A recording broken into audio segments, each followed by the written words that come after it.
Bienvenidos al Poder del Turismo, a Quetzalbac. Para mí un placer estar con ustedes el día de hoy nuevamente en vivo, porque recordar que la semana pasada lamentablemente tuvimos una tormenta que estuvo pues azotando a nuestro país, pero no pasó a mayores. Gracias, y ya volvimos a las labores en vivo. Aquí gracias con mis a Dios compañeros. Ya estamos aquí, ¿verdad? Así es, Yulisa. Un placer aquí y Santiago, que ya estamos aquí en el Poder del Turismo, para que ustedes se disfruten siempre este programazo de calidad que preparamos para todos ustedes. Como siempre nos lo piden en redes sociales, cuándo van a salir, por qué no fueron al aire, pero estamos dando paso a incidencia de lo que pasó la tormenta la semana pasada aquí en República Dominicana.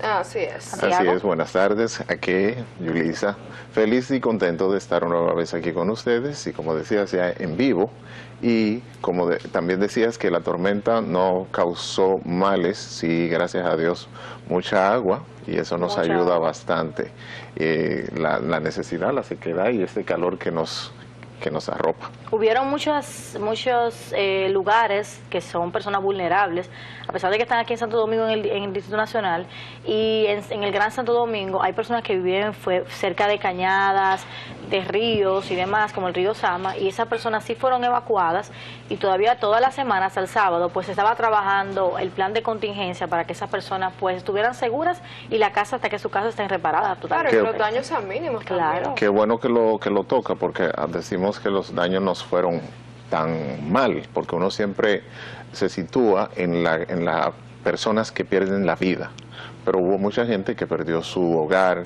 que tuvo que ser evacuada, todavía hay mucha gente que todavía no está ubicado, y entonces eso sí es un mal que fue causa de la tormenta. Así es, pero gracias a Dios volvemos en pie y trabajando para ustedes. Y el trabajo que hizo el COE y la Defensa Civil, que se fajaron ahí, las autoridades pertinentes estuvieron dándole apoyo y le siguen dando apoyo a esas familias realmente. Sí, estuvieron dándole cobertura realmente 24/7, nunca faltó un minuto de información, todas las redes también estaban pues presentes, los canales de televisión.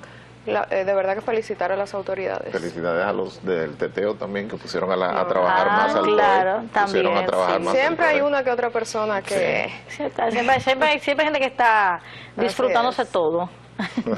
Así es, chicos, tenemos un programa realmente lleno para ustedes, pero antes vamos a pasar con el minuto de sabiduría, como nos gusta siempre a nosotros comenzar de la mano de Dios. Adelante.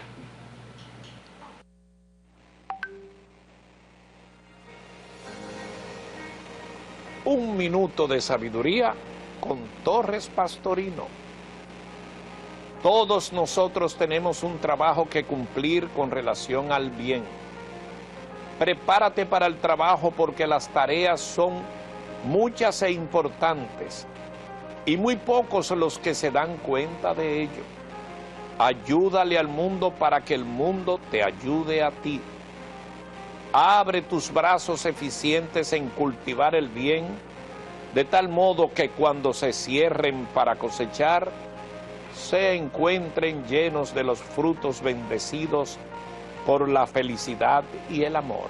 Un minuto de sabiduría. Este fue el minuto de sabiduría y teníamos al señor Luis Mejía dando siempre en el clavo, como se dice. Ayuda para que el mundo te ayude. El mundo ayuda al mundo para que el mundo te ayude a ti. Importantísimo eso. Mucha gente que no ayuda en este tiempo. Invitándonos a sembrar, a sembrar semillas buenas para que los frutos sean favorables y sean muchos y abundantes. Me llamó mucho la atención que debemos trabajar para el bien. Como debe de ser. Y agrega que hay mucha gente que no lo sabe, que debe trabajar para el bien. No, y que muchas veces cuando sembramos, como decía ahí, semillas buenas, al final los hechos van a hablar por sí solos y van a dar sus frutos. Dice la palabra que por tus frutos te conoceréis. Entonces, ahí está. Y esa palabra tiene una interpretación, que si tú siembras aguacate no puedes cosechar mango. No, jamás. Si tú crías a tus hijos muy mal, no es verdad que sus hijos van a ser los mejores. Así es. Así es. Ahora, yo sé que a ustedes les gusta este tema y siempre esperan este pedazo del programa y es pasar con nuestro compañero Fran Meléndez, el caminante, que ahora nos trajo pues una información muy importante que es del Global Entry, que los dominicanos ahora pueden acceder a ese programa, pero yo no quiero abundar mucho. Así y el bloopers, ya me dijo que hay un blooper. Sí, que hay un blooper muy interesante. Yo creo que esto es un gran paso que ha dado la República Dominicana de poder entrar pues a este programa, pero yo quiero que Fran sea el que le dé a ustedes todas esas noticias y cómo se debe acceder. Adelante. Muy buenas tardes, compañeras y compañeros del Poder del Turismo. Aquí con ustedes, Fran Meléndez, el caminante. Un caluroso saludo para toda la audiencia en sintonía. Estamos hoy en el Aeropuerto Internacional de Orlando, una belleza de aeropuerto. Está un poco pesado el tráfico de gente, ya que tenemos la tormenta o huracán Idalia, que anda por aquí en la Florida. Estamos huyendo. Pero desde aquí queremos hablar del tema que se está hablando mucho allá en República Dominicana, y es Global Entry. Usted sabe que desde el día 14, el lunes 14 de agosto, dominicanos pueden inscribirse a este programa Global Entry, del cual les vamos a hablar. Así que manténganse en sintonía para que sepan un poco más de esto, que le va a hacer los viajes a ustedes mucho más rápido. La buena noticia para los viajeros dominicanos es que ya es oficial. La República Dominicana forma parte de los países que los Estados Unidos acepta en su programa Global Entry. El programa de aduanas y protección fronteriza que agiliza los procedimientos de entrada de viajeros preaprobados y considerados de bajo riesgo a Estados Unidos a través de los kioscos de control en 85 aeropuertos participantes. Sin embargo, todos los solicitantes tendrán que someterse a una rigurosa verificación de antecedentes y una entrevista en persona antes de poder inscribirse al programa. Después de haberse inscrito en el programa, el funcionamiento de Global Entry es muy simple. Una vez que el pasajero llegue al aeropuerto de los Estados Unidos, debe dirigirse a los kioscos de Global Entry, presentar su pasaporte elegible por máquina, colocar sus huellas dactilares en el escáner y también deberá completar una declaración de aduana. Una vez completado este proceso, el kiosco emite al viajero un recibo de transacción y lo dirige a la recogida de equipaje y a la salida. La solicitud de Global Entry es muy fácil. Deberá crear una cuenta de programas de viajero confiable. Complete la solicitud en línea. Se requiere una tarifa no reembolsable de $100 por formulario. La agencia CBP revisará su petición. Si se aprueba, la agencia agendará una entrevista en un centro de inscripción de Global Entry o cuando regrese o entre a los Estados Unidos. Deberá llevar un pasaporte válido y otra forma de identificación para la cita. Si es residente permanente legal, deberá presentar lo que se conoce como el Green Card. Como pudieron ver, mi gente, Global Entry va a ser la forma más rápida que usted pueda volar aquí a Estados Unidos y entrar, como decimos en Puerto Rico, con Juan por su casa. Así que vamos a los bloopers y a la frase de esta semana que dice así: vivir es un viaje, viajar es vivir dos veces. Y desde Orlando, Florida, para el Poder de la Tarde, les informó Fran Meléndez. Bendiciones y bye bye. Y aquí estamos en el Aeropuerto Internacional de Orlando. No, espérate. Okay, that's a wrap. La verdad que esos bloopers A mí me encanta, de me Fran encanta. siempre son un éxito. No se dio Cosas cuenta que que pasan en vivo. Sí, Claro. la Ahí habló al ascensor, espérate. Espérate, no he terminado de grabar. Sí, porque el ascensor cierra, entonces tú te quedas como en el Sí, aire. me gustó mucho ese video porque mucha gente quizás escuchó que la República Dominicana pues había entrado a este programa, pero no sabía en sí lo que conllevaba, y es que te minimiza ese proceso de migración a Estados Unidos muchísimo menos. Ya ahora tú llegabas, por ejemplo, a Miami y durabas 2 horas en migración, entonces imagínate, tú cansado del viaje puedes hacer eso. Entonces me gustó mucho. Es como agilizar más rápido el proceso. Sí. Es un gran avance, porque hay gente que, bien decías tú, los que viajan de madrugada, pues quieren llegar a salir rápido de eso. A veces se registran y que tengo que pasar por aquí, buscar la maleta. Y ahí Fran también dio pues todos los requisitos que se necesitan para poder entrar. El proceso de un vuelo lleva alrededor de 5 horas, Sí. dependiendo, por ejemplo, de aquí a Miami, que son 2 horas 10 minutos para llegar, pero antes tú tienes que presentarte al aeropuerto 2 horas, 2 horas y media, antes. 3 horas antes. Exacto. Entonces luego cuando llegas al aeropuerto, por ejemplo, Fort Lauderdale, es un desastre Una locura, ahora mismo. una locura. Pero un desastre. Yo llegué en abril, llegué a las 5:30 de la tarde y salimos a las 9 de la noche. Ay, padre. Y todo por el proceso que están ejerciendo, que primero tú recoges la maleta y luego vas a migración. Pero que resulta que el que no trajo maleta de correa y llegó en un vuelo después de ti va a pasar primero. Y no Exacto. significa porque él ya tiene el Global Entry, sino es que él no tiene maleta de correa. Entonces tú recogiendo tu maleta de correa, y hay una fila para todos. No, y Entonces, ese aeropuerto es la ventaja súper grande. que tiene este proceso es que no tienes que hacer fila. La fila que haces es con una máquina. Igual que si fuera el de migración. Ya la entrevista te la hacen previamente cuando solicitas llenas el formulario. Y te hacen una entrevista para que puedas, pero no significa que todo el mundo califica. No, eso, y Fran ahí especificaba cuáles son los requisitos para poder entrar al Global Entry, que vale la pena siempre y cuando tú cumplas los requisitos. Los requisitos son Importante. para llenar el formulario y $100. Pero ¿qué pasa? Que hay gente que tiene en su visa, habíamos hablado en otro momento, los 2 asteriscos. Es Ahí posible que necesitas esa la gente entrevista. necesite algún antecedentes mayores para poder hacerlo aprobar. Entonces, ya es importante que la gente lo sepa, porque a veces tú accedes a programas o te inscribes en algo sin saber y pierdes el tiempo esperando, inscribiéndote. Entonces es mejor que usted se verifique primero antes de usted entrar a este programa. ¿Qué le Así parece es. si nos vamos a una pausa? Hay muchas cosas que hablar de Global Entry, pero... Así es, nos vamos a una pausa comercial y volvemos con más contenido para ustedes en el Poder del Turismo.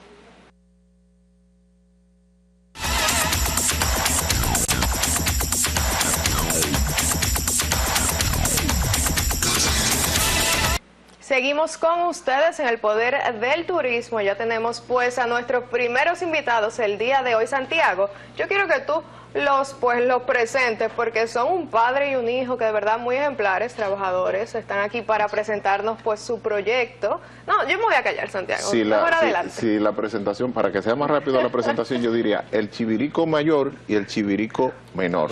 Víctor Espinal y Román Espinal. Amén, sí. Los propietarios del restaurante La Chivería. Sí. La Oye, Chivería. ¿de dónde La Chivería? Mira, no solamente restaurante, es un proyecto ecoturístico que abarca más de ahí. O sea, ¿por qué? Porque la persona que nos visitan va a interactuar, no como un restaurante que usted va a comer y se fue. No, ahí usted va a interactuar con los animales, con la naturaleza, con los lagos, va a pescar, va a mirar, a ver la comida a los chivos, y por eso ya es algo más diferente. El nombre de La Chivería no se lo pusimos nosotros, ese nombre se lo pusieron los niños de Yaguate. ¿Cómo así? ¿Por qué así? Porque criábamos chivos, pero ellos los niños cuando salían de la escuela, del liceo, pernotaban allá hasta que los padres lo iban a buscar. Y le decían a los padres, papi, Estoy en la chivería. El papá espera en la chivería, ya los papás estaban seguros, porque de cuando entraban ahí nosotros no los dejábamos salir. Ustedes no salen hasta que su papá no ven. Entonces la chivería se fue haciendo como un cuido gratis, pero que se fueron interactuando. ¿Qué sucede?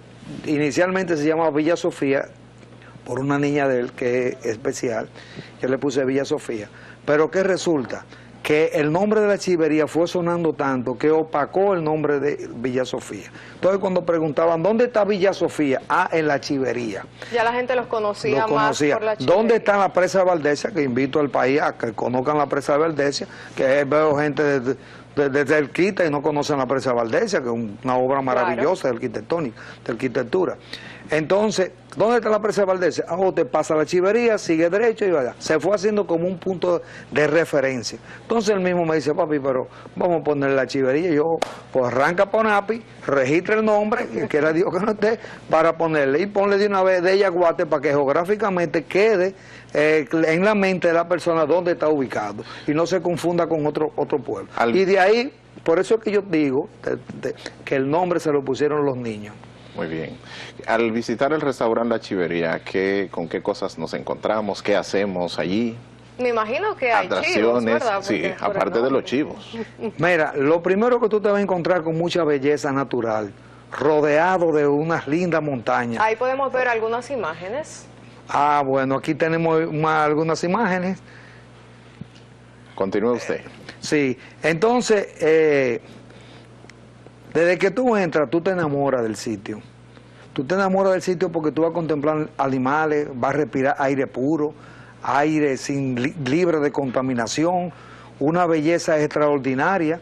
Nosotros estamos rodeados y en el Parque Máximo Gómez, o sea que está declarado como Parque Nacional. Eso es una ventaja que tenemos nosotros que nos lo ha proporcionado la naturaleza. ¿Entiendes? Aunque el restaurante nada más tiene 2 años, en noviembre va a cumplir 2 años, pero hemos tenido un éxito extraordinario que nos hemos sorprendido nosotros mismos del auge que ha tenido. Pero desde que usted llega, usted no coge de una vez al plato, usted va a contemplar, a ver los peces que usted va a degustar. Usted lo está viendo ahí, usted está viendo los chivos, ¿usted entiende? Usted está viendo, hay algo que es mágico, el agua es mágica. Y cuando usted ve que usted está viendo esos peces nadando ahí, que usted lo está contemplando, ya usted sabe que va a comer un producto fresco, inocuo. No un producto que venga 3 meses en un furgón y después la mitad de hielo en el supermercado. Porque ustedes no solo crían chivos, sino también la peces. tilapia. Tenemos 5 lagos.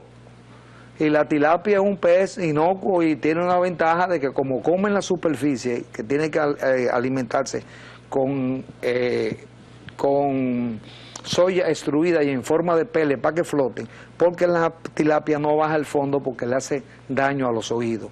La presión del agua no la soporta. Entonces, por eso es que un pez sano, recomendado por los dietistas, y tengo para decirme que este es el pescado más consumido en Estados Unidos. ¿Y qué cantidad de personas asisten a la chivería semanalmente aproximadamente? Román, contéstale esa pregunta. Mira, estamos recibiendo alrededor de 3.000 personas a la semana. Los domingos es el pico más fuerte. Tenemos reservaciones hasta las 11 de la mañana, después de ahí entrada libre, vamos a poner según por orden de llegada. Estamos recibiendo los domingos alrededor de 1.000 y pico de personas. Wow. Sí, creo que la belleza del lugar, el proceso de cómo se fue haciendo, cómo se fue creando, la interacción que tienen las personas con la naturaleza, ha hecho que la chivería crezca, a las personas poder interactuar con el pequeño zoológico de contacto, que es algo rústico, pero tenemos un área donde los niños, las personas, van y visitan los chivos. Son unos chivos que no se utilizan para el sacrificio, sino que están ahí, y las tilapias que la persona le da de comer, y tenemos también los lagos de pesca deportiva. ¿Y ustedes venden algún tipo de excursión también por el área o solamente la gente tiene que llegar a la chivería?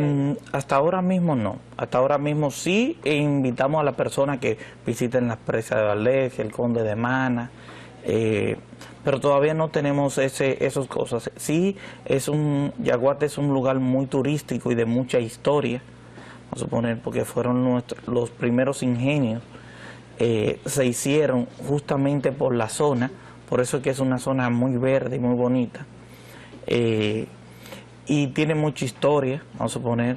Tiene la contraembalse Las Varías, que es que le da el agua para el sistema de reguío de Baní y los pueblos aledaños. Entonces, todas esas características bellas tiene Yaguate, que están muy cerca de la chivería. 2 preguntas en una. ¿Cuántas personas coge el lugar?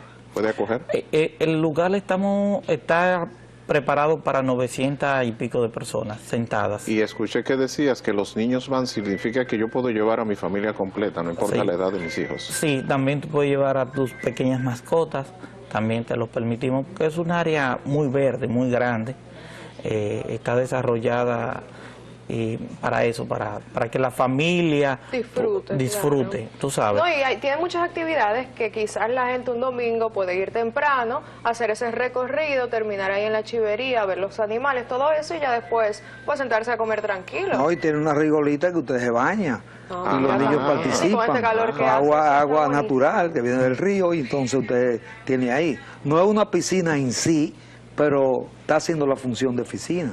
Pero natural. Natural. Sí, es agua, o sea, que tú no tienes un agua llena de cloro, ni sulfato de aluminio, ni una serie de sustancias químicas que te hacen daño a los ojos, a los cabellos. Las mujeres meten en una piscina, el otro día tienen que ir para el salón obligado. ¿Se entiende? Así es. Nada más de estar cerca. Y se baila por ahí también. Ahí sí, claro que sí. Claro, se baila y se canta. Un... Si usted canta. También, sí, karaoke. Pues vaya al karaoke. Los martes completo. Los martes de karaoke allá sí estamos tenemos completos. Muy completo. ¿Y a qué distancia queda más o menos de la capital? A 40 minutos. No sabe, queda cerca. Sí, 23 minutos del peaje, 24 por ahí. Sí, la carretera buena. Ok. Sí. Me gusta mucho escucharlo hablar a ustedes de ese proyecto porque se emociona mucho. Yo sé es que es emocionante. Realmente, claro. nosotros estamos entusiasmados. Veía ahí la palabra ahorita que usted lo estaba comentando. Entusiasmado es Dios dentro de mí. Nosotros ponemos a Dios también primero, como Así decía Luisín ahora en la aplicación que estaba hablando sobre las frases de Y que ha sembrado buena semilla porque su hijo le sigue en el proyecto. Sí, tenemos una Y aquí nietecita tenemos que es la que está ahí en la foto. Yo quiero Y la que le den nieta en un la zoom foto, sí. a esta tarjeta porque dice la chivería, pero aquí en la foto Los es la abuela. chiviritos que se aman. Así es, los chiviricos que se aman y está la foto la de tenía. usted De con mi nieta, con que la hija de él. ¿Dónde la moviste es. cuando la...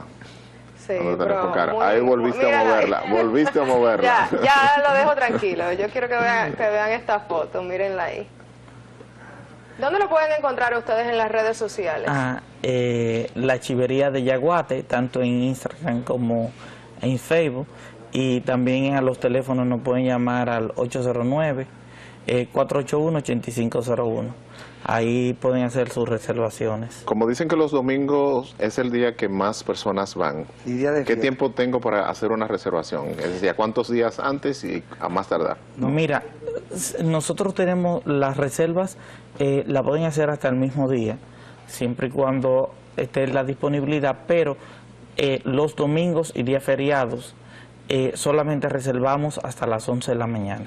El domingo. El domingo. ¿Pero qué día antes puedo hacerlo para hacerla con Un tiempo? día antes, 2 días antes, la puede hacer con... Y el con- mismo día, Muy antes de bien. las 11. Sí. Muy bien. Llegar hasta las 11, pero ya después puedo durar No. el Sí, día claro que allá sí. y- El, ok. el orden de llegada. Ok. Sí, o después de ahí el orden de llegada, es porque se acumula mucha gente, entonces le damos ya, reservamos hasta las 11, ya el que llegue, entonces se le da por orden de llegada. ¿Se pudiera alquilar también para algún tipo de evento, bodas, cumpleaños? Sí, claro que sí, sí, sí. También se han algún- realizado varias bodas ya. Sí. Sí, se han... Incluso los técnicos de Codopesca que nos asignaron allá, porque para tú tener la producción de tilapia, tú tienes que tener, bueno, Luisín sabe de eso, una licencia de explotación acuícola. Nosotros tenemos la 233-22, que es la que nos da el permiso para poder operar ese tipo de actividades acuícolas. Ok. ¿Entiendes? Entonces, por toda esa característica, es que la chivería ha tenido un éxito rotundo, que los primeros sorprendidos somos nosotros. A él le decían, ¿cómo era que te decían que tu papá estaba aquí? Mire, también tenemos... Viendo que ustedes son creativos con lo ¿Ustedes sí. le dan Tienen esos la- sombreros a todo el mundo que van allá? No, este lo traímos especial para ustedes, para el... pero muchísimas Ay, muchas gracias. gracias. Muchísimas gracias. Ay, sí. que no, pero queremos que ¿Y ustedes cuándo lo pongan de podemos ir nuevo. allá a comernos un chivo? Están y grabar? invitados, están invitados. Ya lo invitó a hacer como ustedes quieran. Hasta hoy mismo, Iván. Oíste, Y Juan, aquí, la no, fiesta de lo mío Navidad. A mí me rápido. gusta mucho el chivo. Ah, el chivo Ya, tiene ya mucha tengo mi historia. sombrero. Cuéntale algo, Román, del chivo. Bueno, el chivo tiene, tú sabes que para el chivo en la chivería es el único sitio donde el chivo se coge para buenas cosas, porque la mayoría de cosas, si tú dejas una pintura mal hecha, te dicen, déjate un chivo. Déjate un chivo. Si saca una ayuda en un examen, sacate un El chivo. chivo, ajá. Si la muchachita es muy alegre, Sí. está muy chivirica. O la mujer me tiene chivo. O la mujer me tiene chivo y si es alguien que lo nombraron en un puesto bueno, ese es un chivito alto de joven. Me dieron un cheque y está chivo. Está chivo. El chivo tiene mucha historia. ¿Entiendes? Y bueno, y ustedes saben del otro chivo, ¿verdad? Bueno.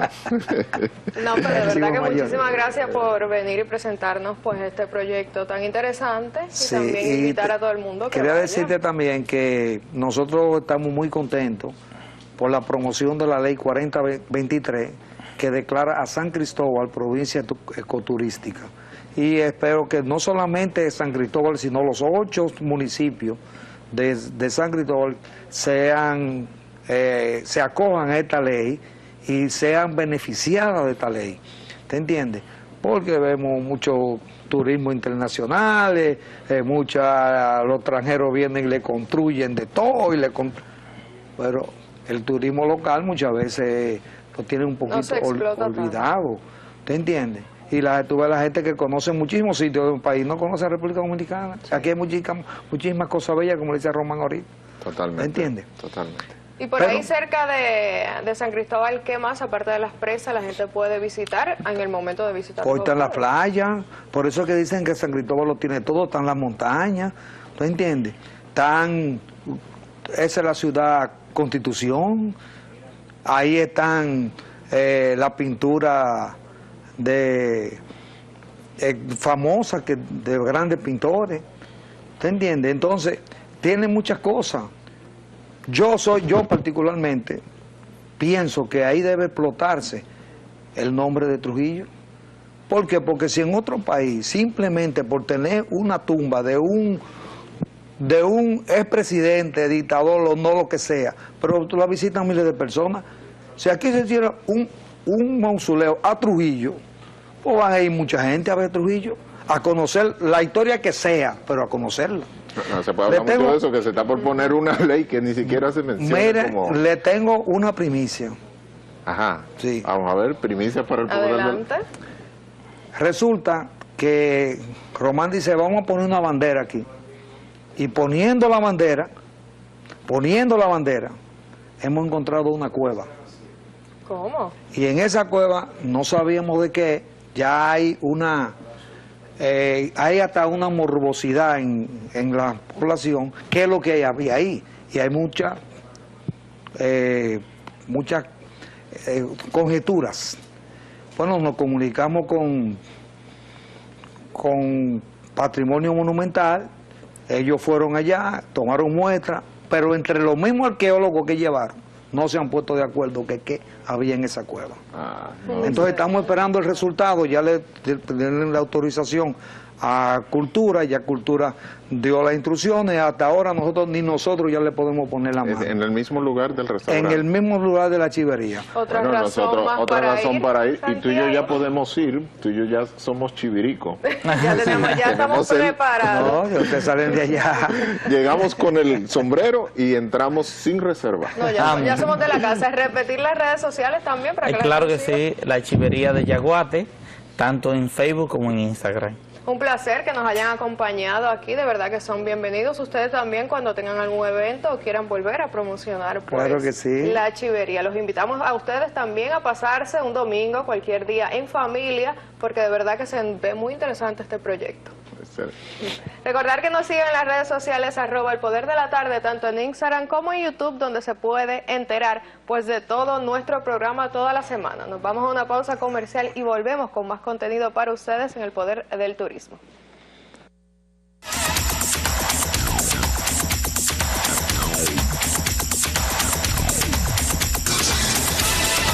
Seguimos aquí en El Poder del Turismo y me engalana estar al lado del señor Luisín Mejía, que se integra a este set. Buenas tardes, Mejía. Buenas tardes. No venía aquí en El Poder del Turismo. El Poder del Turismo, como parte de esta dinámica interesante, lo que hemos visto. De inmediato tenemos una ocasión muy relacionada con el turismo para nosotros, pero para el país en diferentes vertientes. Nos acompaña ahora el embajador de la República Dominicana en Marruecos. Así mismo es.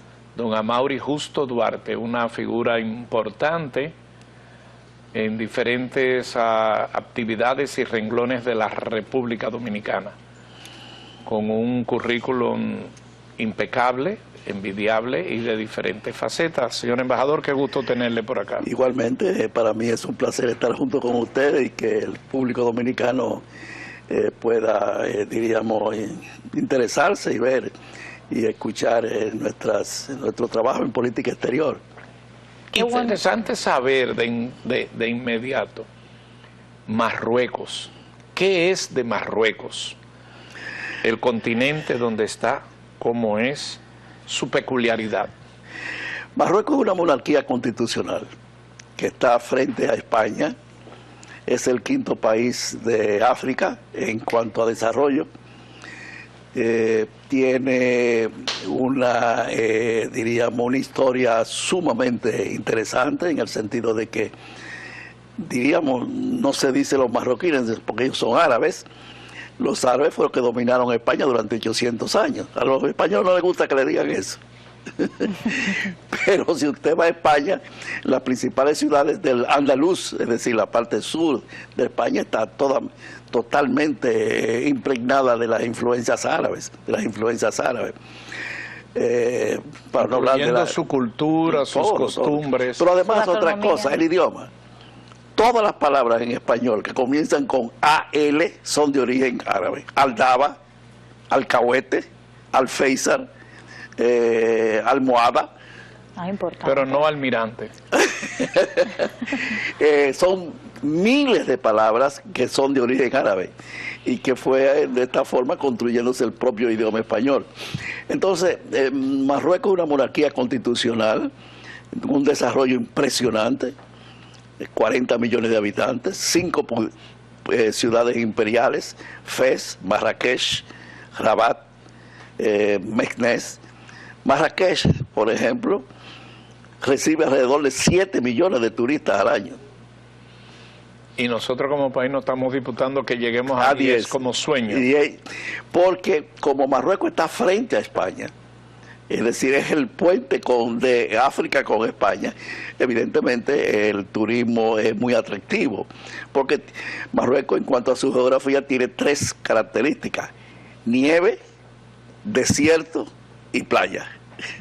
Es decir, o sea, que en verano tú puedes escoger las 3 cosas que tú quieras. La costa, por ejemplo, que ahí empieza el Atlas, la montaña del Atlas. Tú te vas a la montaña y tiene nieve, casi perpetua.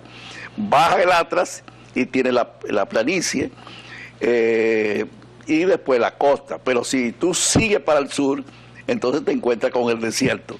Te encuentras con los camellos y los bereber. Los bereber son los de origen árabe que tienen una piel aceitunada, y los tuareg.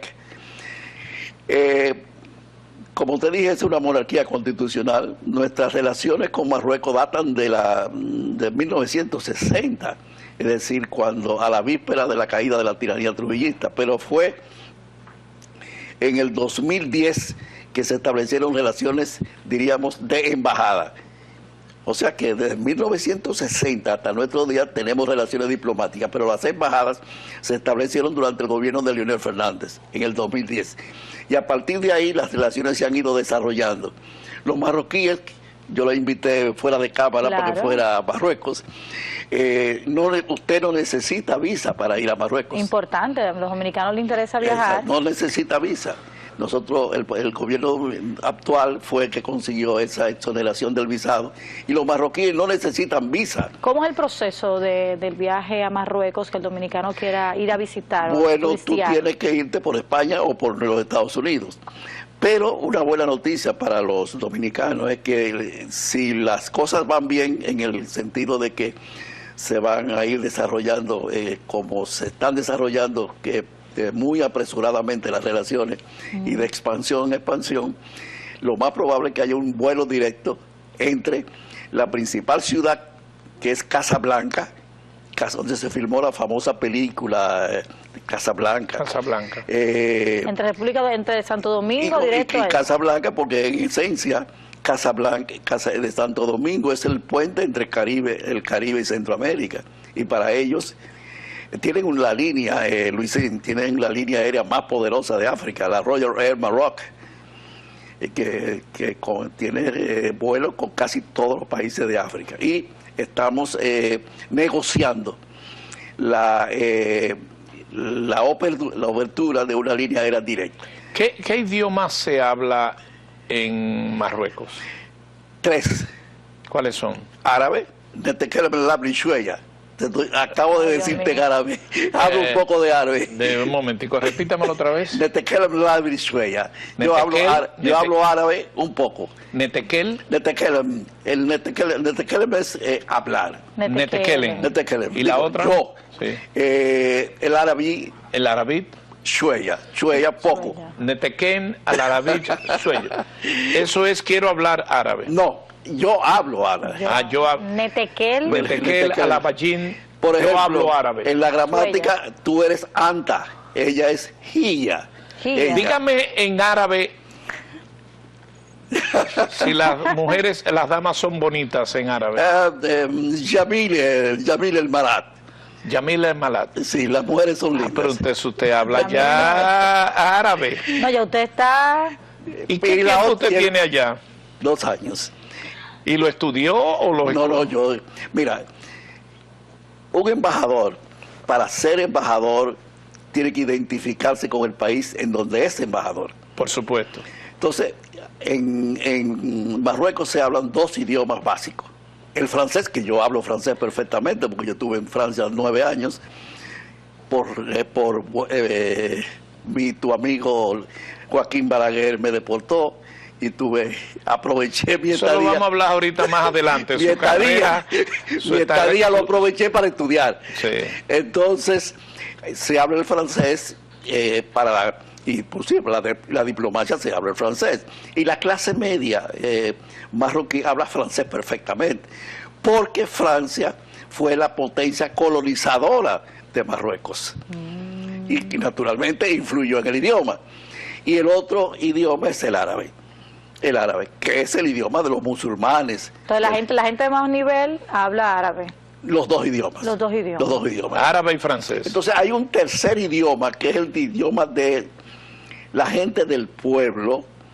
Es una especie de dialecto, que es el Amansit, que es una mezcla de tronco común árabe con palabras tradicionales.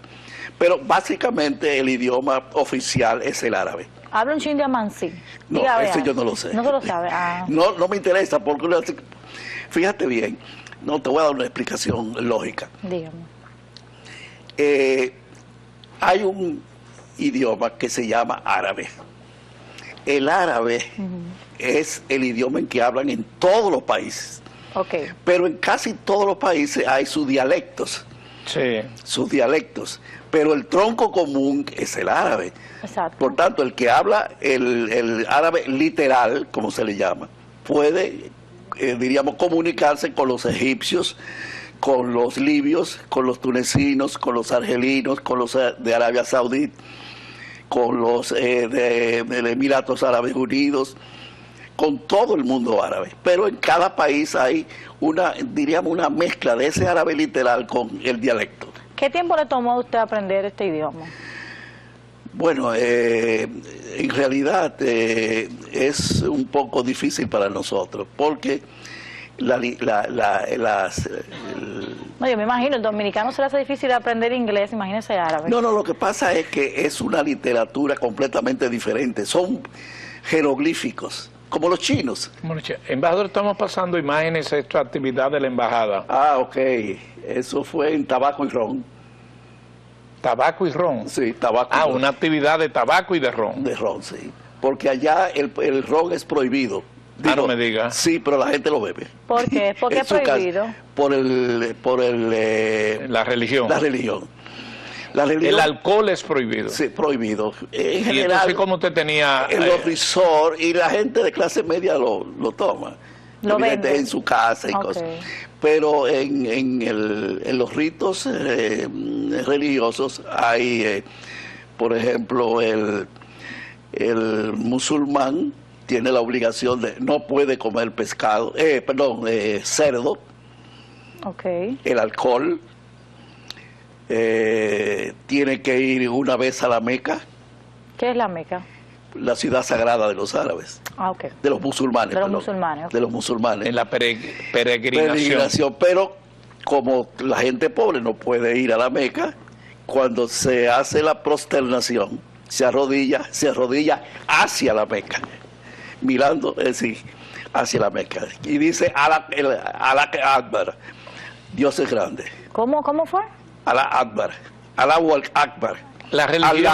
Alá es Dios. Alá. De ahí viene ojalá. Ah, mire qué interesante. Ahí estamos ellos con el tabaco. Ah, sí, claro. ¿El tabaco sí no está prohibido? No, al contrario. Solamente el... Míralo ahí. ¿Y el tabaco dominicano ha tenido su efecto allá? Bueno, estamos en eso. Y la próxima es precisamente tabaco y ron en Casablanca. Mira los robles de aquí, Punta Cana, Barceló, que fueron expuestos. Ahí César Celo. Háblame del crecimiento que ha tenido la relación entre República Dominicana y allá Marruecos. Bueno, ha sido un crecimiento inicialmente poco. ¿Por qué? Bueno, porque los dominicanos, los gobernantes, no tenían interés. Pero después de que Leonel Fernández estableció sus relaciones, inclusive antes de Leonel Fernández, Hipólito Mejía fue allá y fue condecorado por el rey. Okay. Y después Leonel Fernández se consolidaron las relaciones y los dos ministros de Relaciones Exteriores anterior a Roberto Álvarez, es decir, Morales Troncoso y Miguel Marga Maldonado, fueron allá a Marruecos. Entonces, la pandemia produjo un estancamiento de las relaciones como en todas partes del mundo, ¿no? Sí, claro. Pero después que la pandemia terminó, las relaciones se han ido ya expandiendo y tenemos muchas posibilidades de relacionarnos económicamente. Nuestros productos, la piña, el aguacate, el banano,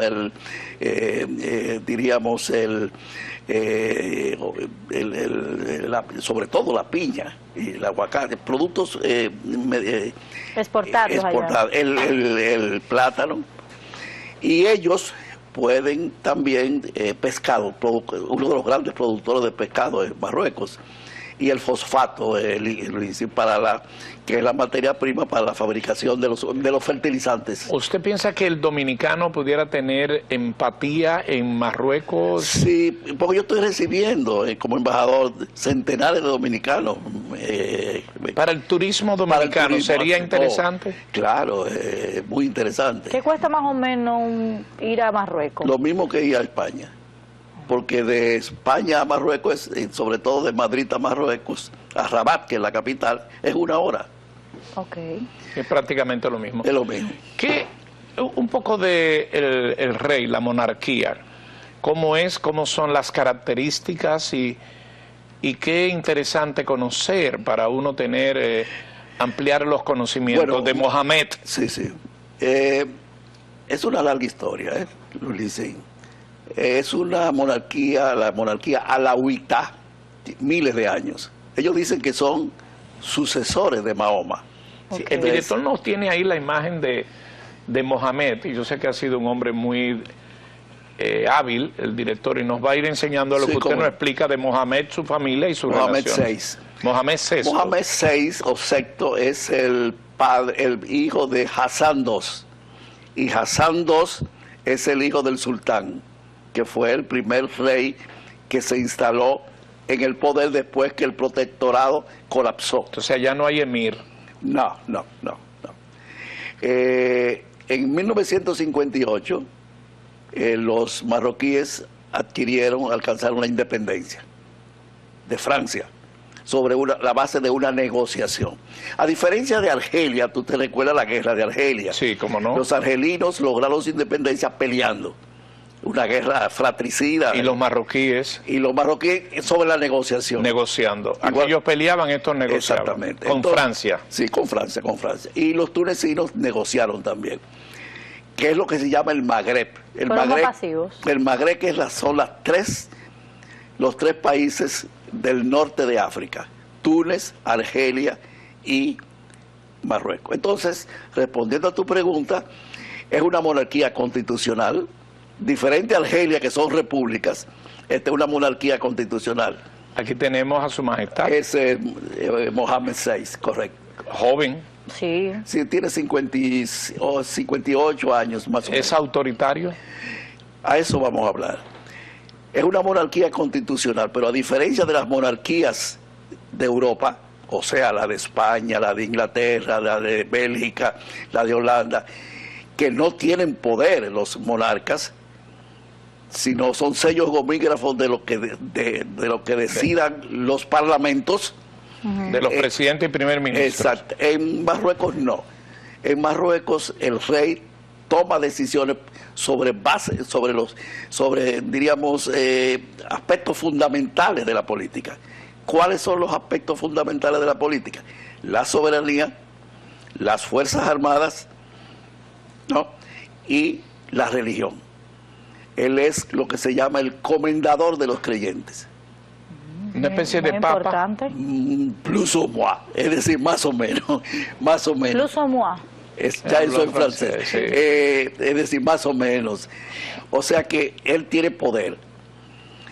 Entonces, yo creo que fuera de récord una vez yo te di una vivencia. Cuando yo llegué a Marruecos, yo le hice una visita de cortesía al embajador de España en Marruecos, que por cierto tiene muchos vínculos con la República Dominicana, porque fue embajador en tiempos de Balaguer por poco tiempo, pero tiene muy buenas relaciones con el país.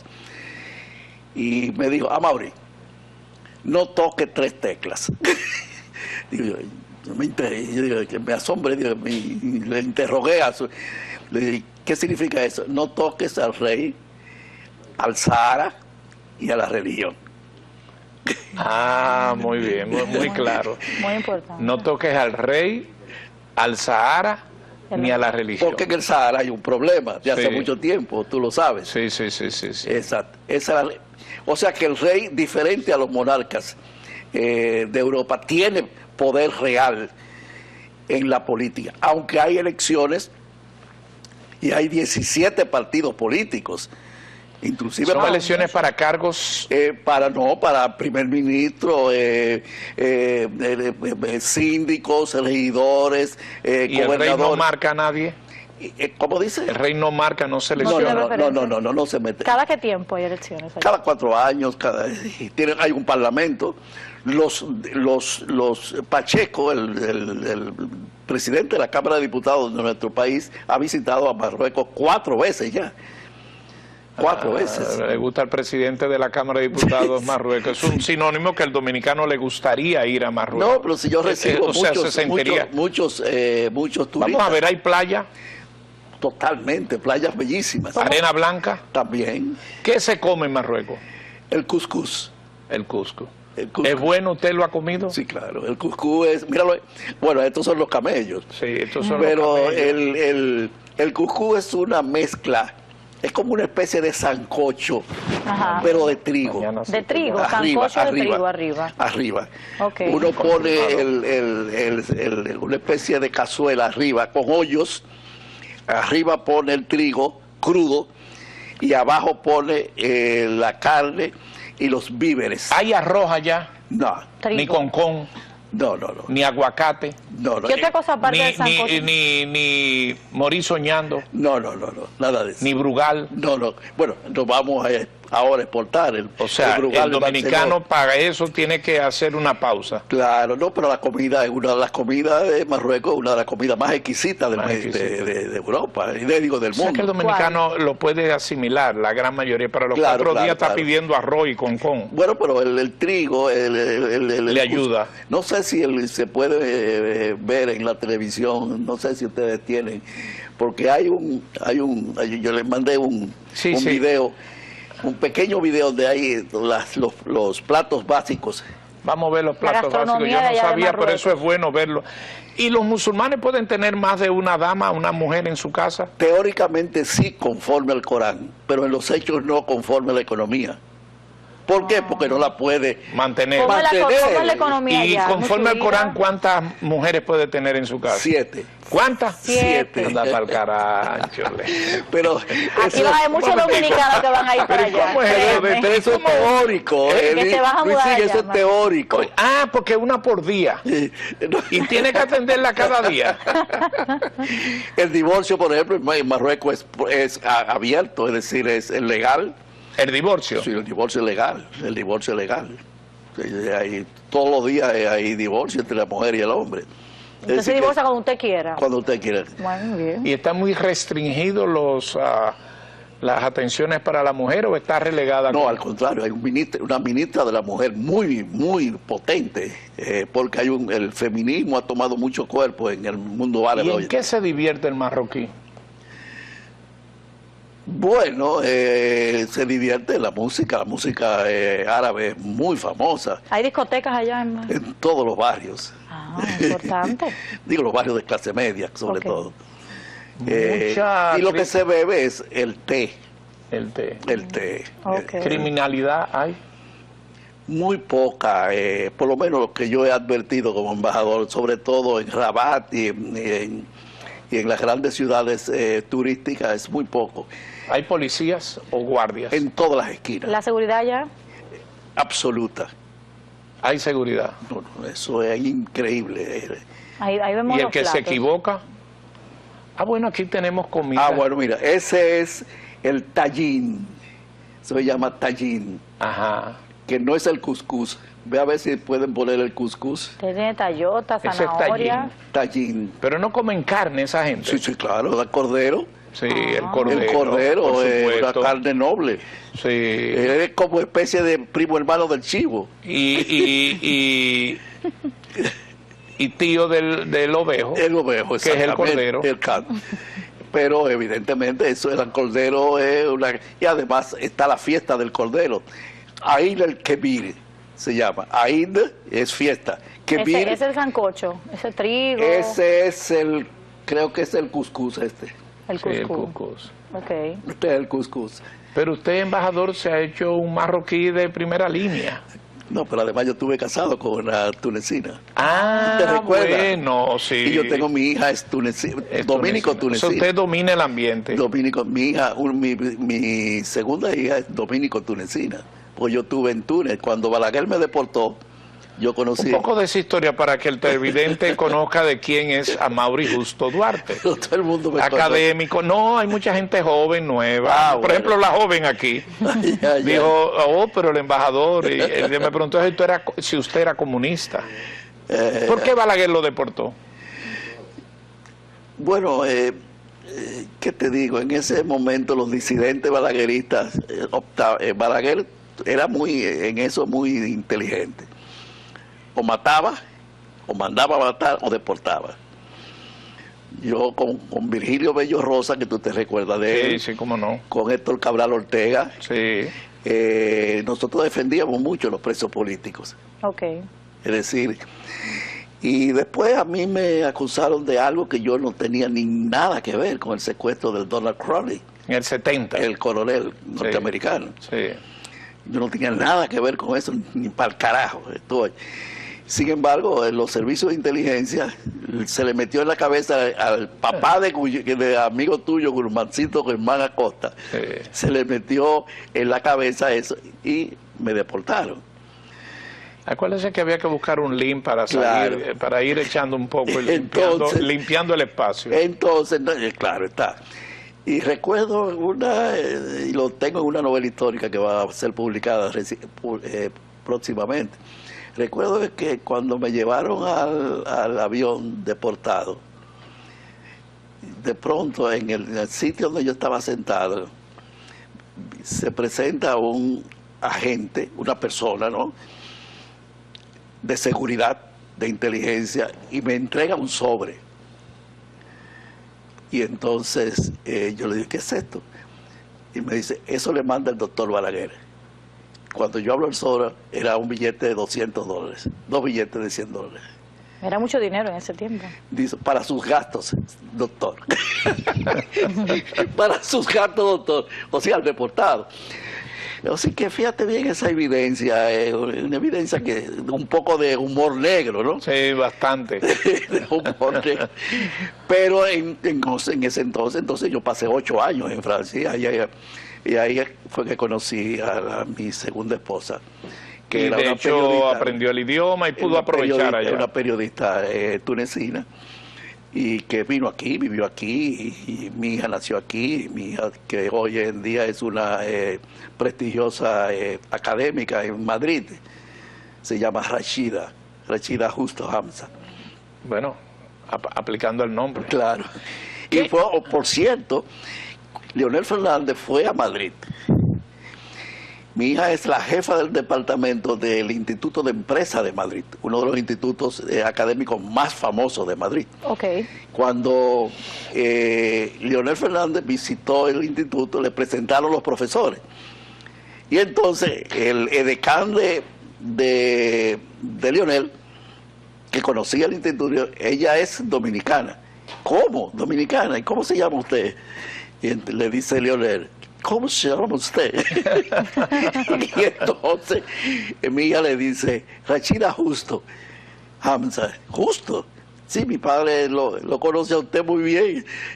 A Mauri Justo Duarte. Dice, pero ese es mi pana full. Le digo, Leonel, habla ahí, amigo. ¿Y sigue de académica? Sí, claro. Y viene Mire, aquí siempre. ya en la parte final, de hecho, ¿recomienda usted al dominicano ir a Marruecos? Sí, claro.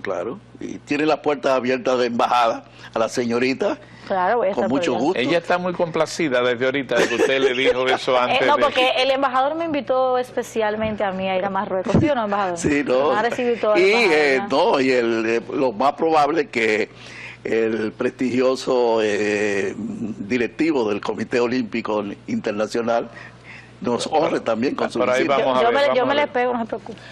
Mire, entonces agradecerle, embajador, su Gracias presencia. a ustedes. Muchas Gracias a gracias. ustedes y Y gracias sobre al pueblo todo dominicano. muy complacido de tener estas informaciones muy válidas. Mire, muchas veces se parte del supuesto de que todo se conoce y usted ahí sentado ha dado muchas informaciones que estoy seguro que son del interés de los televidentes, Sí. porque siempre la cultura está en el conocimiento, pero el conocimiento está precedido del saber. Claro, pero y hay que saber estas cosas. Debo informarle a ustedes, ya no fuera de récord, porque eso es una noticia pública, que nuestro presidente va para Marruecos.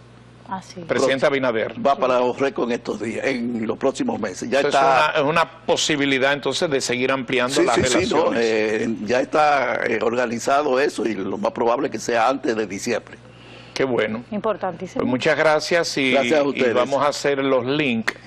Ya el señor Guerra acá ha estado para tener información y tener las conexiones del lugar. Una última y pequeñita pregunta. ¿Hay muchos dominicanos viviendo en Marruecos? No. Diferente a España, hay pocos dominicanos, con toda razón, porque el idioma es un constreñimiento. Lo ¿no? complica el dominicano. Exacto, hay como 40 o 50 dominicanos. Muy bien. Amaury Justo Duarte, embajador de la República Dominicana, ha estado con nosotros. Esperamos que haya sido de su interés. Gracias, embajador. Gracias a ustedes, lo esperamos por allá. Claro Tendremos que sí. ocasión. El poder de turismo. Regresamos en breve. Hay mucho más contenido.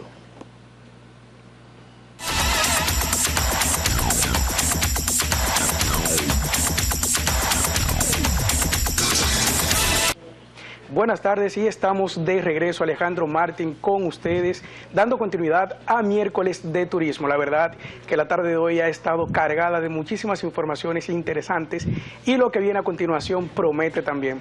Recordarles que nos sigan en nuestras redes sociales, tanto en Instagram como en YouTube, como @elpoderdelatardé y en nuestra página web, donde también pueden encontrar todo nuestro contenido cargado, que inclusive se ha actualizado de manera reciente extraordinariamente, elpoderdelatarde.com. Santiago, continuamos. Continuamos y nos honra con su presencia. Para nosotros es un halago tener una figura como la que tenemos aquí, el general, así le llaman.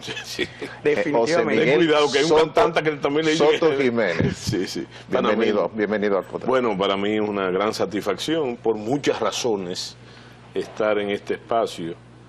Sobre todo porque es algo que digo reiteradamente, a mí me gustan los espacios donde se articulan ideas, ¿verdad? Y para articular ideas, ustedes saben que eso tiene la casilla, el encasillamiento de pensar, y pensar es en este país en ocasiones bastante difícil.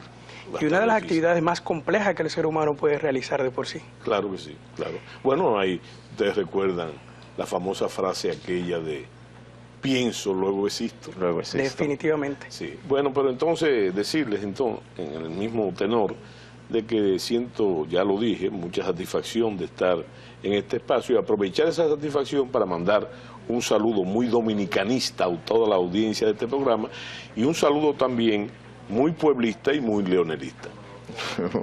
Muy bien, sí, podríamos entrar en un cliché y decir, general, ¿qué nos trae, qué les trae por aquí? Pero, hablando de usted, entendemos que siempre tiene muchas cosas interesantes para regalarle al pueblo dominicano, para los televidentes, es decir, sabemos que escribió un hermoso libro. Ya nos habló fuera del aire de él y otra vez volvemos a hablar de Machete. Sí. Bueno, Machete, carajo, y excusen la grosería, pero hay que explicarlo también. Definitivamente. El libro, esa expresión Machete, carajo, era el grito de guerra que esgrimían los restauradores antes de entrar en combate. Naturalmente no es exclusivo de la restauración, porque lo mismo se usó también en la guerra dominico-haitiana, cuando nació la República en el 44, a partir de ahí, y entonces también en procesos anteriores como fue la Reconquista, eso, porque el machete, fíjate, tiene un doble ascendiente para el dominicano. Primero el ascendiente laboral, por el que fue traído de España en el 1502, lo trajo Bando para cortar la caña, que él trajo también, junto con los esclavos afroafricanos para cortarla, pero tiene otra ascendencia, que aún desde los albores de la dominicanidad, se usó también el machete como arma de guerra, y no hay que tener mucha imaginación para darse cuenta que la razón de ese ascendiente militar del machete fue nuestra escasez logística, nuestra falta de industria militar y, por qué no decirlo también, nuestra pobreza. Lo que hay que situarlo cronológicamente, porque ya cuando el machete tomó esa connotación, ya existían las armas de fuego. Definitivamente. Y hay que decir, existía la fusilería, lo que son los mosquetes, sí. Existían las pistolas y existían también los cañones, la artillería. Naturalmente que el machete fue siempre un uso muy arraigado le voy a decir por qué, por el dominicano, porque el machete no necesitaba de entrenamiento, claro. Porque el campesino dominicano, el dominicano, tanto en la labor del desmonte como de la siembra, del conuco, lo usaba. En la operatividad del trabajo. Fortalecía el brazo que ejecutaba ese machete en los trabajos del campo, pero también hay que decir, para no entrar en contradicciones con otras opiniones, que el machete, más que cualquier otra cosa, es como yo lo he dicho. Él me preguntó antes de entrar al programa, ese machete es el mismo machete de su libro que ganó el Premio Nacional, sí, en esa época. Yo digo que yo lo llamo el machete redentor, forjador de libertades. ¿Por qué? Porque el machete, aún desde el siglo XVII, siglo XV, comenzó a ser un arma de guerra. Por eso le llamo el machete forjador de libertades. Claro, definitivamente. El machete redentor, forjador de libertades.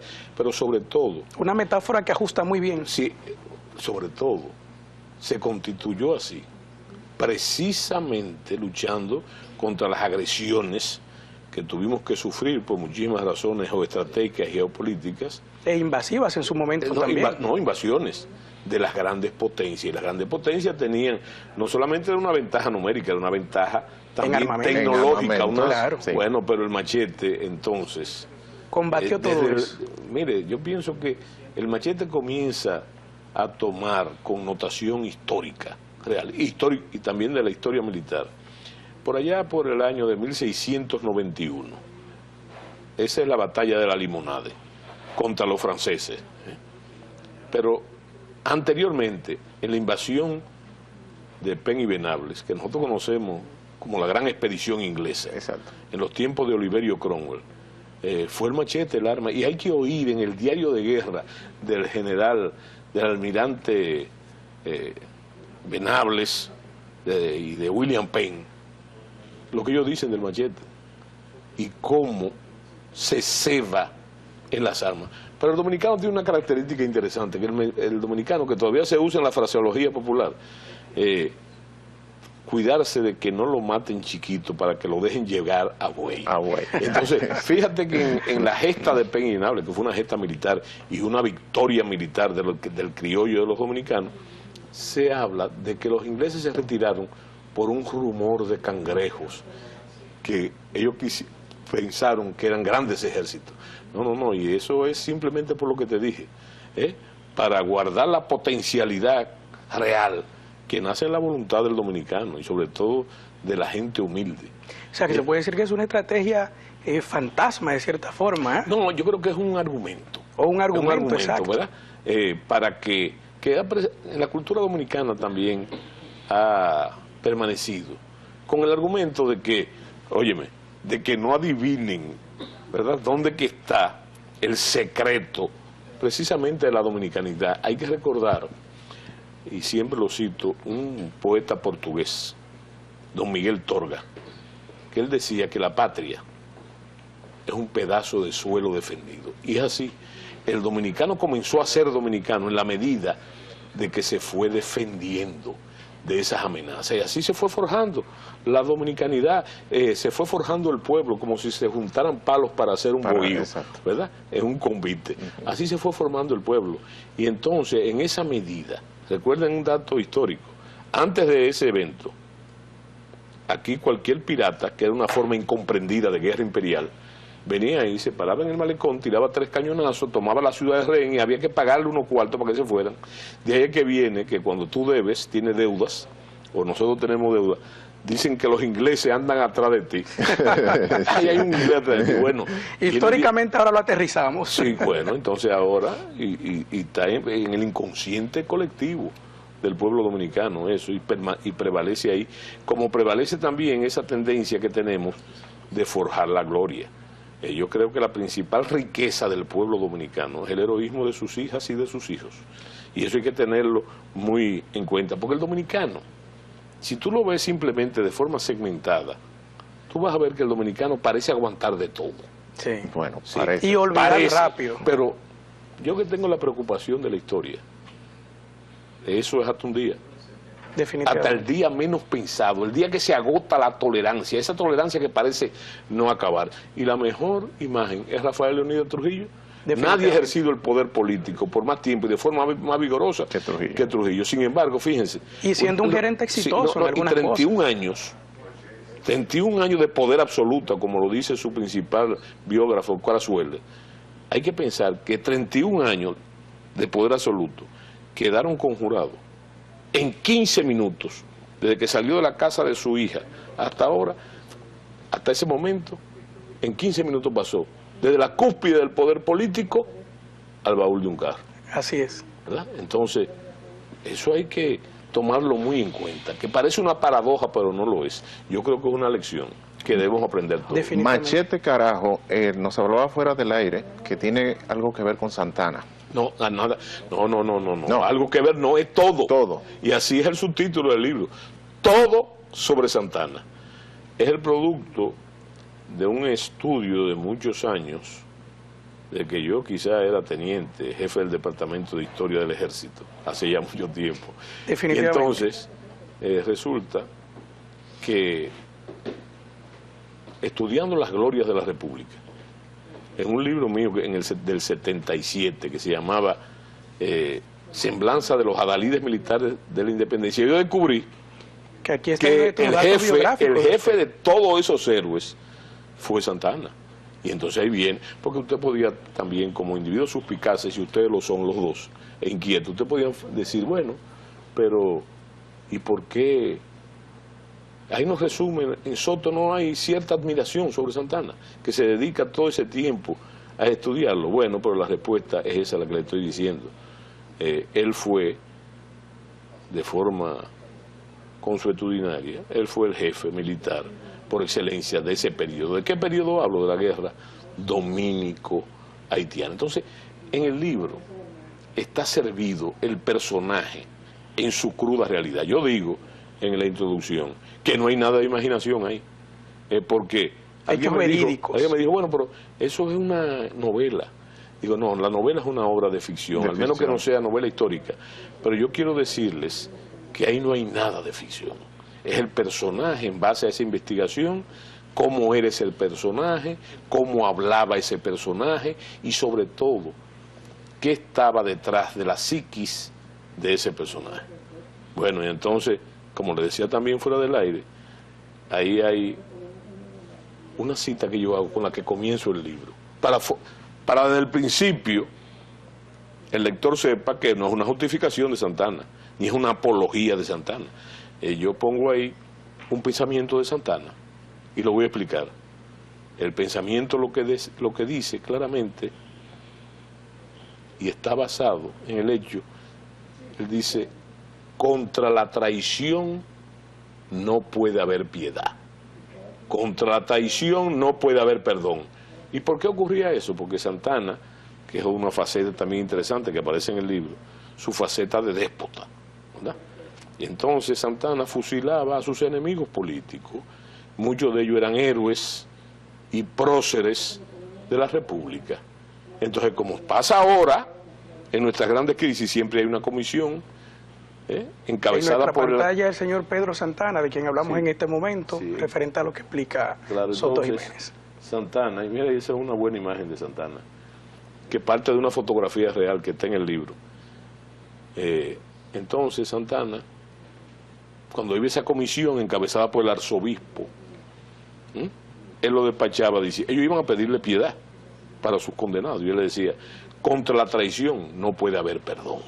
Entonces yo digo que hay que aplicarle eso mismo contra lo que se ha dicho tantas veces, fue la traición de Pedro Santana a la República. Él traicionó lo único que él no podía traicionar. Definitivamente. ¿Verdad? Y entonces con eso quedó marcado por el estigma, un estigma de que a pesar de los años no se ha podido liberar. Y como ¿verdad? Historiador realmente... yo tengo un capítulo, no de ese libro, sino de un libro anterior que se llama Tras la huella de esos huesos trashumantes, porque eso es, hablando en lenguaje popular, esos son unos huesos que han cogido lucha y permanentemente trasladados. Hay un hecho de un oficial apellido de la Concha que, acompañando al presidente Cesario Guillermo de Atomayor del Este también, fueron y le enseñaron lo que era, como si fuera la primera brigada, esa era la fortaleza Osama, ¿verdad? Y fueron y lo llevaron, ¿verdad? Y entonces él le llamó la atención una especie de túmulo que había ahí sin tarja y sin nada, y él preguntó, ¿y eso qué es, Cesario? Y de la Concha le dijo, esa es la tumba de Pedro Santana. Y Cesario dijo, sácame ese hombre de ahí, sácame ese traidor de ahí, porque el que traiciona a su patria, lo único que merece como tumba es una letrina. Wow. Para que ustedes vean que Santana, ese estigma de Santana ha permanecido en nuestros días, hasta nuestros días. ¿Dónde podemos conseguir el libro? En la encuesta del libro. Que usted tiene también libros en Amazon. Va a estar colocado también. Todavía no está colocado, pero se va a colocar. Y déjame decirte, como una buena noticia, para mí sobre todo, que el libro ha tenido muy buena acogida y se está vendiendo muy bien. Excelente. Sí, bueno. sí. Cosa que me alegra muchísimo. De que los temas tratados no son coincidencia, como dicen por ahí, sino que es producto de una preparación que usted ha tenido, a algo que realmente admiro en usted siendo militar, y aprovecho la ocasión para decírselo de frente, porque sabemos que dentro de la milicia tener próceres como usted, que para mí puedo definir en este sentido como historiador, y destacar que con la profesionalidad, la pasión que escuchamos al señor Soto Jiménez conversando en este momento, es producto de que asimismo pertenece y es miembro de la Academia Dominicana de Lenguas. O sea que, como hablaba en su introducción anteriormente, una de las actividades que más le cuesta al ser humano es pensar, es generar estrategias, es investigar, es tejer esos lazos de la historia con sentido y darle un toque de realidad, porque verdad, no vamos a inventar, como dice su propio libro en su fundamento, está basado en los hechos, no en suposiciones, en un discurso. Y lo que ya hemos leído algunos, por ejemplo, a mí me llamó mucho la atención sobre aquel hombre, hablando de Superman. Ah, sí, el poema de Superman. El poema de Superman. Pero óyeme, eso hace mucho tiempo. Sí, pero adaptado, y es verdad que él ya es olvidado. Sí, bueno. Para lo que llegamos a ver a Superman. Sí, verdad. Y además que era uno de mis personajes favoritos, siendo un niño. Me lo imaginé cuando lo leí. Sí, entonces se creó toda una leyenda de Superman. Sí. Y es parte de, se puede decir, de la leyenda urbana. Sí. Y fíjate, eso me deja campo abierto para llegar a un lugar común, que yo siempre digo también. Bueno, Francisco Villalonga, el gran autor español, dice que los escritores siempre escriben sobre lo mismo. El tema mío siempre ha sido el de la dominicanidad en muchas de sus Y en todos sus libros facetas. se nota de esa manera. Recordarle al público también que este no es el primer libro del señor Soto Jiménez. Ya lleva una secuencia de libros que dentro de... Sí. Definitivamente. Y desde el 74 más o menos por ahí viene usted publicando sus primeras publicaciones como escritor, o sea que... Hay libros que yo no quisiera volver a ver, ¿verdad? Bueno, pero esa experiencia... Pero es una yo decía, cosa que te digo que repito, que mi vida ha seguido los vértices de 3 oficios que tienen mala reputación. Eso sería... Lo primero que yo fui, y él me lo recordó, fue poeta. Sí. Entonces los poetas tienen fama de que viven en el aire, que viven en los pies, bueno. Pero entonces yo después fui militar, y fui militar por vocación. En mi familia no hay militares. Yo fui Eso el le iba a primero. preguntar, ¿cómo usted pasa de poeta a militar? Sí, son pero- dos mundos sí, divorciados. O de militar a poeta. Bueno, es que yo llegué a militar siguiendo el rastro de la de historia. las glorias militares. Wow. de la 17 historia de años, nuestra- 17 años. 17 años. Y entonces el hombre me estudió el asunto. Sí, es que tenemos Entonces, un material robusto, señores, Sí, de José Miguel Soto Jiménez aquí, ¿eh? No es que Entonces, quién no seguirlo. por esos caminos, y envuelto por la epopeya de nuestra... Yo fui militar. Pero el militar tiene mala reputación también. ¿Tú sabes de Sí, qué tiene mala reputación? penosamente. Ligado al autoritarismo clásico dominicano y hasta la exaltación de la brutalidad. Cosa que yo quiero decirle a ustedes, que eso ha cambiado mucho. Si usted ve un currículo de un teniente ahora, de un capitán, de un teniente coronel, son currículos envidiables. No solamente yo de las profesiones liberales, sino estamos hablando de muchos oficiales, muchos que tienen maestría. Qué bueno y que usted... que tienen magíster, que tienen doctorado, no solamente en su tema, que es la seguridad y defensa nacional, sino en muchos otros. Hay mucha gente que escribe, muchos militares que escriben.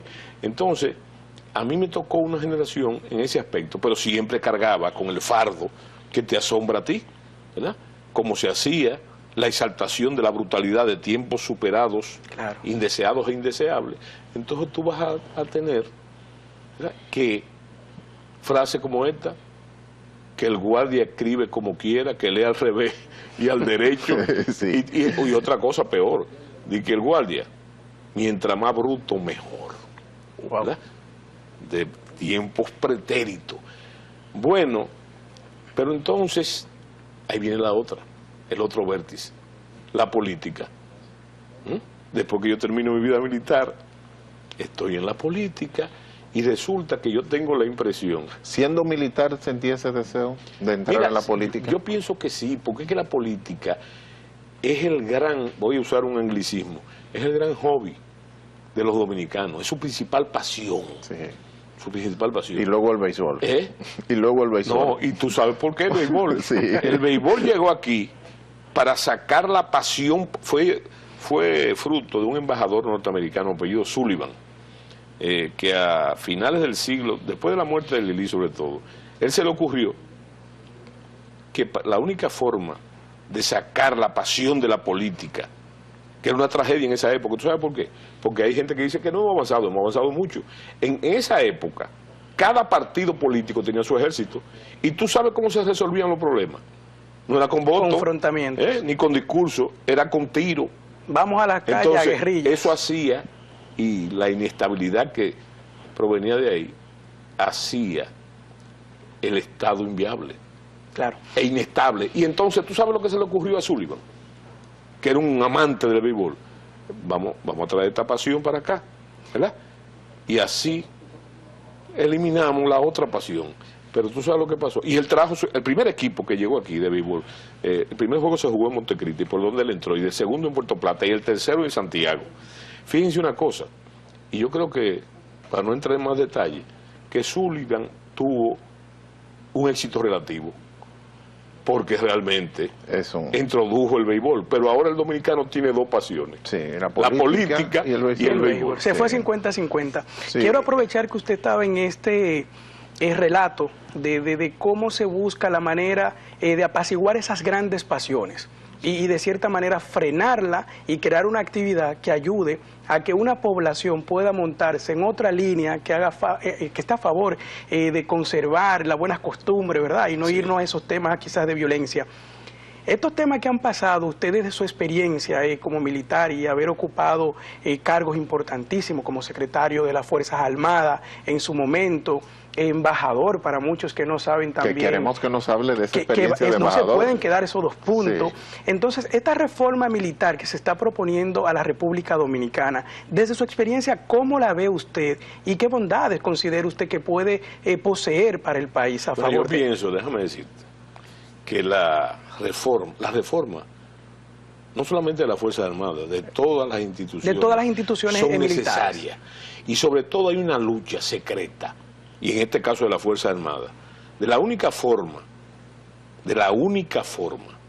de que prevalezca la vigencia de las Fuerzas Armadas en el presente y en el futuro, es en base a esos cambios, a los cambios que se producen. Naturalmente las Fuerzas Armadas, como ustedes saben, son una institución fundamentalmente conservadora y los cambios no son tan rápidos como la gente quisiera. Parecidos a la iglesia. Sin embargo, yo le digo a ustedes una cosa, para usar una imagen, las Fuerzas Armadas se hicieron superheroicas con relación a la Guerra Fría, mucho antes que muchas instituciones que todavía siguen rezagadas, pero las Fuerzas Armadas asumieron desde hace mucho tiempo. Es decir, que se ha modernizado en comparación con otras. Y esa reforma es permanente. Lo que pasa es permanente en el sentido, en busca de esa vigencia social. Y te voy a decir una cosa, tiene que ver mucho con el rol moderno de las Fuerzas Armadas. Todo el mundo conoce cuáles son los roles constitucionales de las Fuerzas Armadas, que no son optativos, son mandatos. Son mandatos, definitivamente. Pero resulta que el nuevo rol de las Fuerzas Armadas, difícil de comprender para nosotros, es servir de instrumento a la gobernabilidad democrática, preservando sus cánones, porque yo también repito muchas cosas. En las Fuerzas Armadas, es una cuestión de... en las Fuerzas Armadas los jefes militares no tienen iniciativa, porque constitucionalmente en ningún caso pueden deliberar, ¿verdad? En ningún caso pueden deliberar. Y el jefe supremo, la autoridad suprema, el comandante en jefe es el presidente de la República. Definitivamente. Cabeza de cuerpo. Y eso es muy importante porque cuando hay cosas buenas que hacen las Fuerzas Armadas, cuando yo hablo de buena para el país, para la nación, entonces la virtud, la creencia del presidente de la República, del jefe supremo. Ahora, cuando son malas, entonces culpa de los jefes militares, que tienen el gran problema de que no tienen voz. Sí. Dicen que porque no pueden deliberar. No. Entonces yo les digo que son pararrayos, ¿verdad? Son pararrayos. La soga se corta del lado más fino, dicen siempre por ahí. Claro, menos en el caso de Arturo Logroño, el gran orador, que era un hombre, como dicen los norteamericanos, grande, ¿verdad?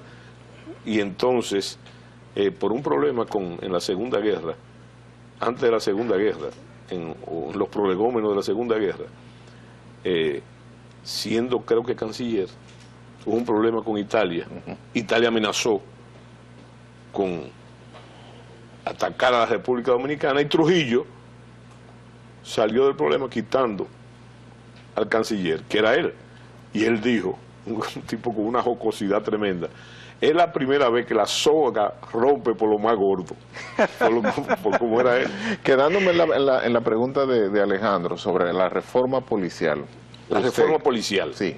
¿Cómo ve que creo que era por ahí que va tu pregunta? Porque ahora mismo no se ha anunciado una reforma militar, sino policial. Sí. Los frutos, ¿lo tendremos rápido? ¿Habrá reforma? Que se han hecho varias reformas militares. Sí, sí. Y con el problema que se ha enunciado, no lo he enunciado yo, sino que lo ha anunciado el gobierno y lo sufre la población y lo sigue sufriendo. Entonces, no han tenido el resultado apetecido, y menos en este periodo, ¿verdad? Yo pienso que esa reforma no puede dar resultado, no va a dar resultado, porque los asesores son muy buenos.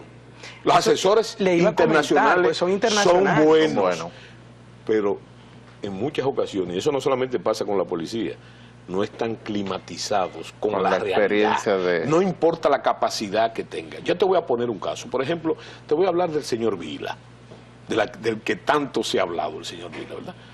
Es un tipo que tiene capacidades indudables. Conoce muy bien el sistema policial español. La materia policial español. Pero si tú te pones a ver, y ese es el problema de hacer esas transposiciones, el problema es que la policía española tiene prestigio, funciona bien, todo lo que tú quieras, pero le falta un elemento que aquí no existe, que no existe organizacionalmente. En España no son 3 fuerzas armadas, son 4. Y la que falta y que tiene relación con el éxito policial, ¿tú sabes quién es? Lo que ellos le llaman la benemérita. ¿Tú sabes cuál es la benemérita? La Guardia Civil, que es la 4ª fuerza. Y esa 4ª fuerza, entonces, aquí no existe. Que aquí hace falta, ¿eh? Sí. Porque lo que aquí anda como civil en la calle no es el rol que deberían de tener. No. La fuerza, en otro sentido, lo que tú dices, y es verdad, la policía está cargada. Definitivamente. Está cargada de roles militares. Y los militares están cargados de roles policiales. Pero hay otra razón más importante. Fíjate que aquí cada vez que la labor de la policía es sobrepasada por los acontecimientos, ¿tú sabes lo que ocurre? Que ahí está las Fuerzas Armadas en apoyo de la policía. Sí. ¿Verdad? Ahora, eso no puede ser así. Eso tiene que estar normado por la ley. Aquí hace falta una ley. Y tú me dirás, ¿otra ley? Hace falta una ley de seguridad y defensa que trace los límites de esos roles y que marque los espacios precisamente de esa colaboración o de ese apoyo del que se ha hablado tanto. Y montándonos en eso de los roles y líneas y viendo la realidad de esta reforma que se busca acá y vinculándola un poco a esas decisiones que a veces como Estado hay que tomar para preservar primero la seguridad, el desarrollo y crecimiento de una nación y la sostenibilidad, me pregunto algo que quisiera aprovechar a una persona como usted aquí, que creo que muchos dominicanos con esa nota de prensa que salió tendrán la misma pregunta. ¿Cómo ve usted esa estrategia que Bukele le está proponiendo a Sudamérica de que hagan una alianza bajo un gobierno? Porque si bien es cierto, las normas y decisiones políticas y sobre todo las leyes que decidió modificar en El Salvador le han dado la victoria y el repunte que ha tenido El Salvador como uno de los países más seguros de esa región. Pero tenemos que irnos necesariamente, y no pretendo ser historicista, el fenómeno Bukele no se puede traspolar a ningún otro país ni a la República Dominicana. Te voy a explicar por qué. Porque la gente se va con el lanzamiento para hacer un tono. Definitivamente. Entonces, pero la gente no sabe que la guerra en El Salvador, ¿verdad?, con la guerrilla, fue una guerra cruenta y larga. Sí, definitivamente. No solamente esos antecedentes, pero el proceso de posguerra, el proceso de paz, fue tan tortuoso como la guerra. Y cambió institución. Por ejemplo, yo no sé si tú sabías, para explicar a Bukele, ¿tú sabías que la policía fue disuelta después de la guerra? ¿Y tú sabes lo que hicieron? Que engancharon a los guerrilleros a policía. Wow. Y lo que hizo fue la continuación de la guerra con otros medios. Imagínate tú. Entonces, después de todo eso, surge el fenómeno de las bandas, de las maras, etcétera. Claro, gente con entrenamiento militar. No, pero no solamente eso, sino después de haber pasado esos procesos, porque hay que estudiar lo que fue la guerra de... Nos queda poco tiempo y me gustaría sobre la experiencia que nos pero para poner el punto sobre la CIES, yo lo que te digo es que Bukele en su país ha hecho indudablemente. Sí, totalmente. Hay gente que sigue confundida, la gente se cree que Bukele es un fenómeno de la extrema derecha, para que tú veas lo que son los acondicionamientos, y no es así, pero es una experiencia propia de la que hay que aprender, ¿verdad? Pero, vuelvo y te lo digo, climatizándolo a nuestras realidades y a nuestros antecedentes. Claro. Dímelo. Sobre las mujeres en Emiratos Árabes, donde usted fue embajador y hablaba fuera del aire de las condiciones en las que un hombre se divorcia. Sí, mira, yo lo que al oírlos hablando con el señor embajador de Marruecos, el problema no es Emiratos Árabes, es el Islam. El Islam, hay una situación misógena en todo el mundo ahora. Las mujeres están relegadas, como decían los griegos, al gineceo. Y como se decía aquí, en la época de la independencia, las mujeres estaban destinadas a engordar puerco, a lavar y a alimentar gallinas. Aquí, sin embargo, nosotros fuimos un elemento primigenio que dio ejemplo con María Trinidad Sánchez, con Baltasar de los Reyes, ¿verdad? O sea que mujeres que eran políticamente activas. Pero fíjate, hay que tener muy en cuenta el fenómeno cultural. En Marruecos hay más tolerancia, pero en Arabia Saudita, por ejemplo, para no decirte, hablarte de Irán, ¿verdad?, que es otro mundo todavía más radical, de acuerdo, la mujer tiene un papel. Mira, una de las cosas que están logrando en Emiratos, en base a eso, se creó, no sé si existe todavía, estando yo allá, el Ministerio de la Tolerancia. Porque si es un país, fíjate, que vive del turismo, hay una serie de cosas que están prohibidas, ¿verdad?, que para tener turismo no pueden estar prohibidas. Exacto. Y entre ellas, mira, tú sabías que las mujeres en el mundo del Islam no podían manejar. Tú sabías que las mujeres no podían estudiar en las universidades. Derechos nulos. Entonces, fíjate, había problemas. Y hay una cosa interesante para nosotros. ¿Tú sabes lo que es? En Emiratos había 10 millones de habitantes. ¿Tú sabes cuántos eran de ahí? De ahí, de Emiratos. ¿Cuántos? 1 millón. Wow. 9 eran, y esa era la gente que realmente trabajaba, hacía los trabajos propios del... Yo estoy quedando nos luego de esta corresponde otra magistral entrevista con usted. Así es, Sí, entrevista. Quedo con un dolorcito en el sentido de que es usted una persona con tantos conocimientos que realmente tenemos que programar definitivamente otra entrevista con usted, porque es que esos conocimientos son vastos. Aparte de esto, por compromiso publicitario, tenemos que llegar penosamente, o mejor dicho, tenemos que cumplir con este acuerdo y llegar a nuestro final. Y la verdad que le agradecemos infinitamente que nos ilustrara. Y recordarle a su público que en Amazon pueden conseguir este libro. En la librería Cuesta. Y en la librería Cuesta. Un placer estar con ustedes, el señor Soto Jiménez estuvo con nosotros. Hasta la próxima. Bueno, gracias a ustedes.